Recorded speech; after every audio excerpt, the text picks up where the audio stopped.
tëju ci cabinet sañatul a génn.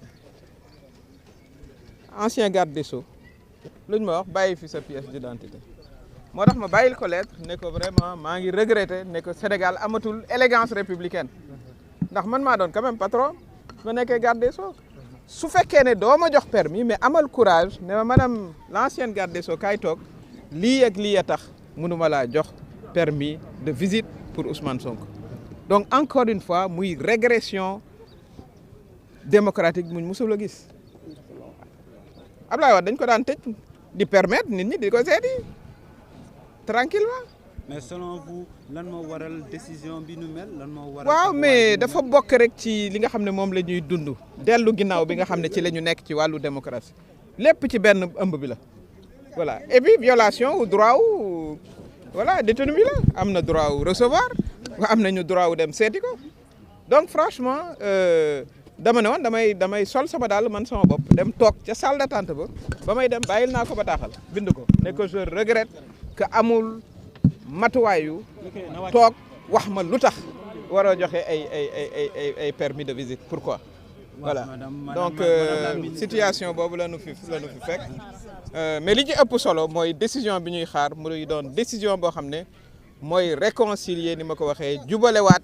sénégalais yi ak seen justice parce que sénégalais yi nag vraiment mere nañ seen justice parce que lii nuy gis avocats yi jaar ci mais du dara lu dul bëgg a tere ab candidat mu bokk ci élection loolu mosut a am depuis très longtemps Sénégal nag dañ koy bàkkee démocratie bu ñu demee ba ñu naan voilà opposant bi fi nekk tëj nañ ko kaso nangam dans 2 mois la ñuy dem élection am juge boo xam ne bii nañ ko fàttaliku dafa ne jox leen ko ay fiches ñu dem direction générale des élections ne du ma def loolu déjà premier problème administration yow boo respecté wu loi kan mooy respecté loi ñu dem cour suprême wàcce waat ko fii ñu wàcce waat ko fii tribunal kon tribunal ñu ngi xaar juge yi jël seen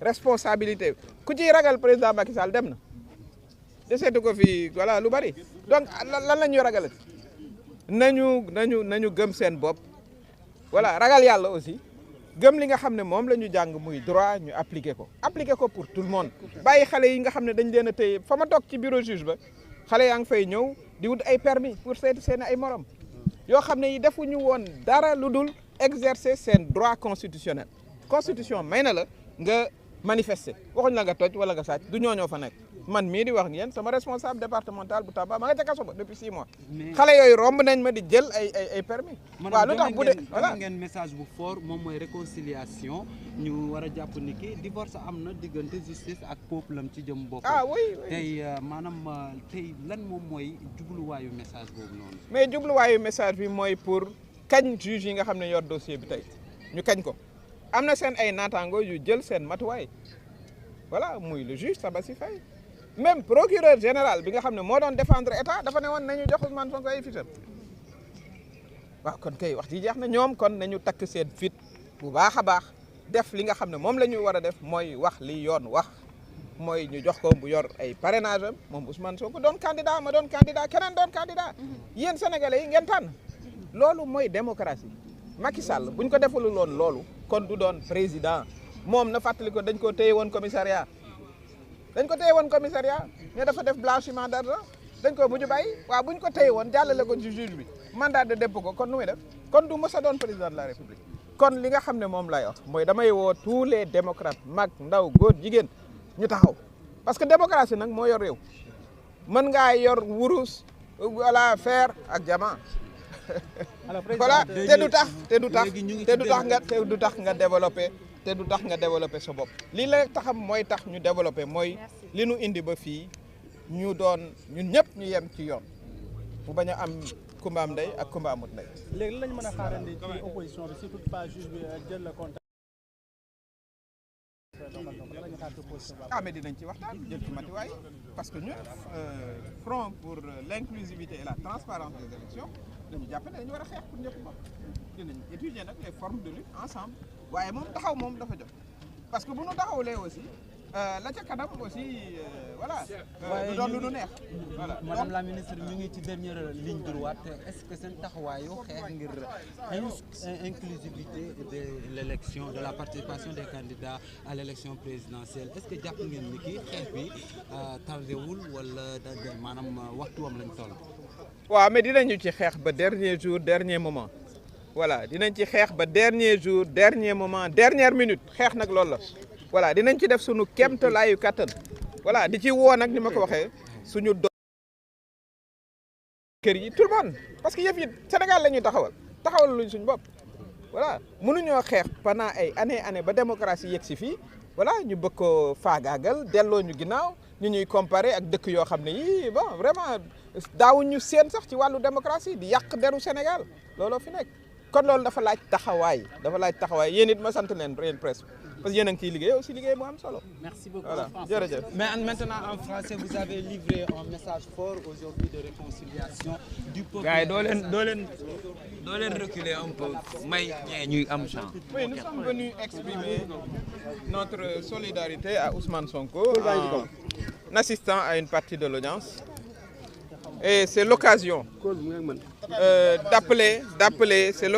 d'appeler les magistrats à entamer un processus de réconciliation entre les Sénégalais et leur justice. Parce qu'aujourd'hui, vous interrogez n'importe quel Sénégalais dans la rue, vous lui demandez est-ce que la justice est équitable, il vous dira non, qu'il y a 2 poids, 2 mesures dans la justice. C'est l'occasion aujourd'hui, ici au tribunal de Dakar, de grande instance, de commencer le processus de réconciliation entre le peuple sénégalais et sa justice. Donc le message, il est d'abord adressé aux juges qui auront ce dossier, qui vont décider. Le juge de Ziguinchor a fait son travail, c'est un magistrat. Même le procureur général près la Cour suprême, mais a pris une position qui était contraire à celle de l'État. Et pourtant, il est supposé défendre l'État. Il a dit qu'on remette les fiches de parrainage à Ousmane Sonko. Donc c'est quand même aujourd'hui un moment historique pour notre magistrature, pour prouver qu'elle est capable de s'élever au-delà des divergences politiques et des divergences politiciennes. Donc je m'attends à un verdict favorable et surtout que Ousmane Sonko participe aux élections, comme tout le monde. Moi, je suis candidate et je suis sûr de moi-même, j'ai confiance en moi-même, j'ai mon parrainage. Mais je considère comme démocrate que tout le monde doit participer. Parce que tout le monde est convaincu que ces procès-là n'ont qu'un but politique. C'est le sortir de l'élection présidentielle. Et ce n'est pas normal. Ce n'est absolument pas normal. Le président Macky Sall lui-même, il faut qu'il se rappelle. On l'avait convoqué au commissariat central pour des faits de blanchiment. Il a été relâché dans l'après-midi. Mais si on avait procédé comme il est en train de procéder aujourd'hui, mais on l'aurait présenté devant un juge, on l'aurait mis sous mandat de dépôt.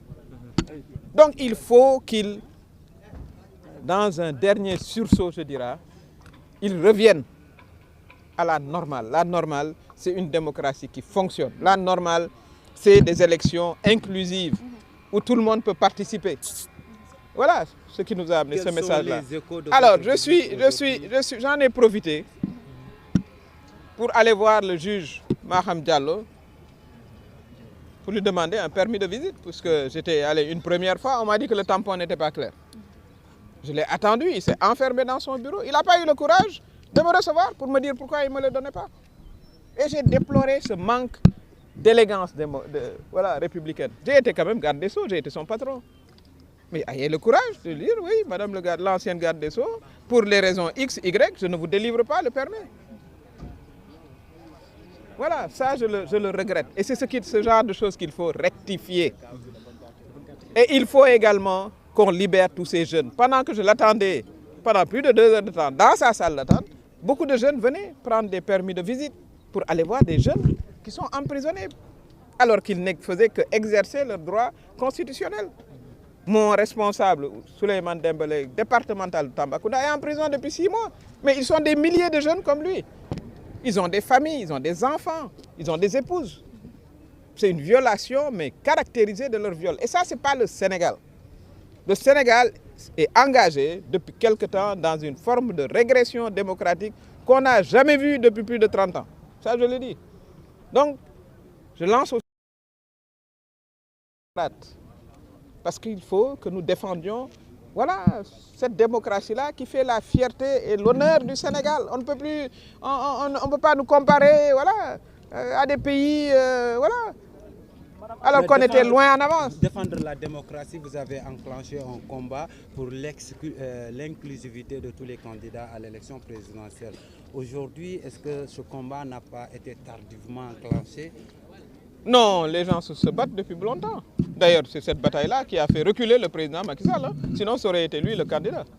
Continuez à se battre. Dans la vie, vous vous battez jusqu'à votre dernière énergie. En tout cas, moi, c'est ma conception de la vie. Et il faut qu'on se batte pour que tout le monde participe à cette élection, y compris Ousmane Sonko. Qu'il n'y ait pas d'élimination artificielle, frauduleuse par le parrainage. Et ça, il faut que tous les démocrates aussi, les jeunes, les femmes, les personnes âgées, tout le monde se mobilise pour cela.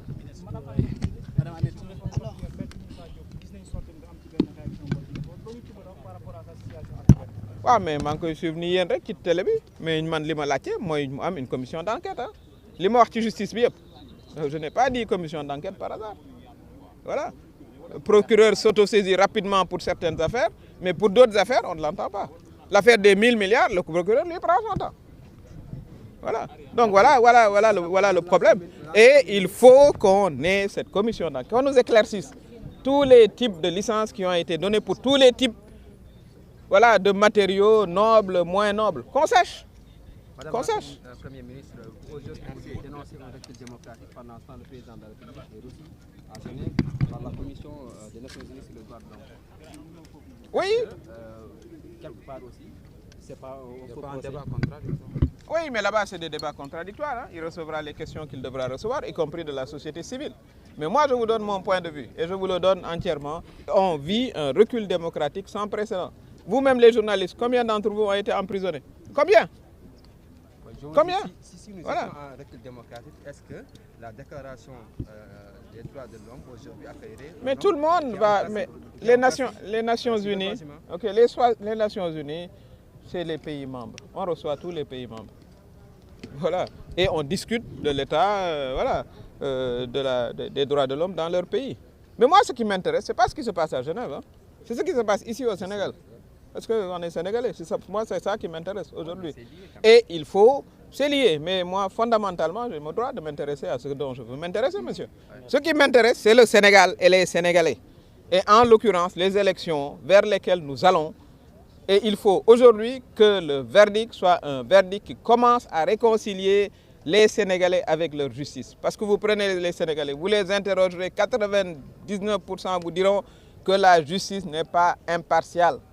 Notamment dans ce cas-là, celui de Ousmane Sonko. Est-ce que vous gardez l'espoir que la justice sera... Je garde l'espoir parce que je pense qu'il y a des magistrats quand même qui continuent à croire à l'état de droit, je le crois.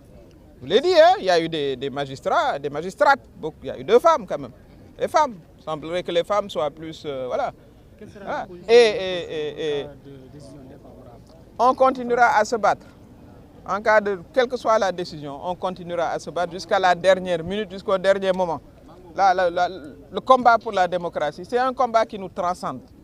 Voilà. Parce que c'est par la démocratie qu'on va pouvoir continuer à vivre ensemble, comme on le fait jusqu'à présent, et à valoriser nos ressources. Voilà, on va avoir du pétrole et du gaz, mais si on n'a pas un état de droit et un état démocratique, mais ce qui va arriver aux autres pays va nous arriver. Et on ne le souhaite pas. C'est le sens du combat que nous menons. Merci. Merci à vous. Madame la ministre, veuillez passer à l'autre côté, s'il vous plaît.